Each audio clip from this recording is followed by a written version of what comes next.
Hello and welcome to my blog post, The Psychic Mind and Mental Health. What am I talking about? I can hear you saying.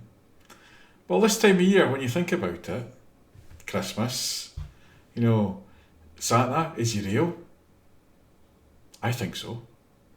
St. Christopher, was he real? Jesus, was he real? God? We all question that at this time of year, or we all celebrate it at this time of year. Now, being psychic, being a medium, is it real? You may ask. Yeah. I ask that always, all the time I ask these questions. I'm my biggest skeptic, and when we get these magical messages, when you say heaven, God, or whoever channels it through your loved ones, people think that we're delusional, we're devil worshippers, or whatever. And yeah, the question has to be asked. There is people who can be delusional, who have got mental health issues that are charlatans, and they're not part of any authorising bodies, or insured like we are, and like I am. Also, there's people who haven't got any training in counselling or haven't got any empathy skills that do this sort of work that I do, and can give us a bad name. And I'm the first to admit that. I have seen horrendous things happen to people under the guise of a psychic reading or a healing session. And I've had to repair the damage from other people. Now, there may be people out there who didn't like the message that they got from me. And the blog below is to explain some of these things, that there is a balance between psychic and mental health as well. Very often people in hospital who've been through mega trauma have psychic visions. People can have bad dreams that come true. We only use 10% of the brain, so we're told. And when you think about what's going on, when you think about the time of year, what's going on around the world, the pandemic, we've got to ask, what is truth and what is fictional? Now, I'm not saying the pandemic or COVID isn't real. I'm not saying that anything else isn't real or untrue.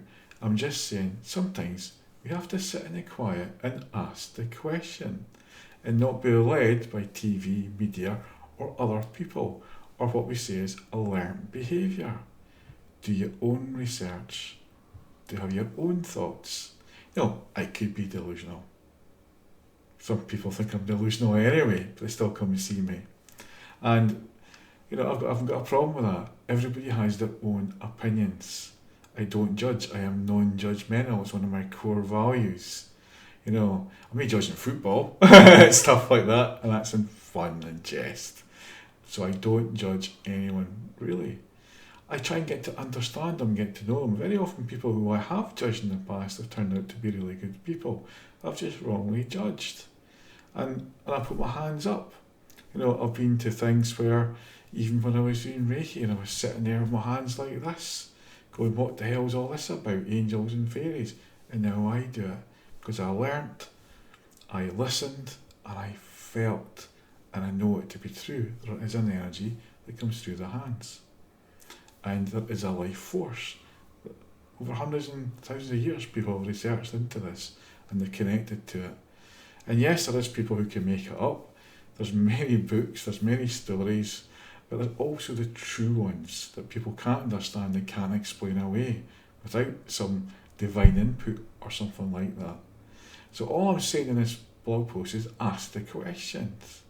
Not just about just now what's going on.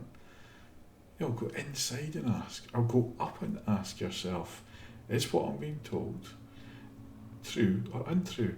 Is Derek really giving me a validation, or is he not? You ask the question. Or come in and experience it for yourself. I've never proclaimed to be a god or an angel or something or channeling. I just do what I do, and I try and do it to the best of my ability, and I try and train as a counsellor.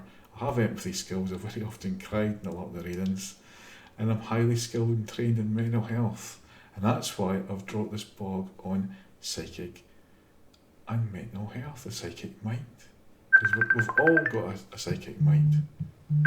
So thank you for listening.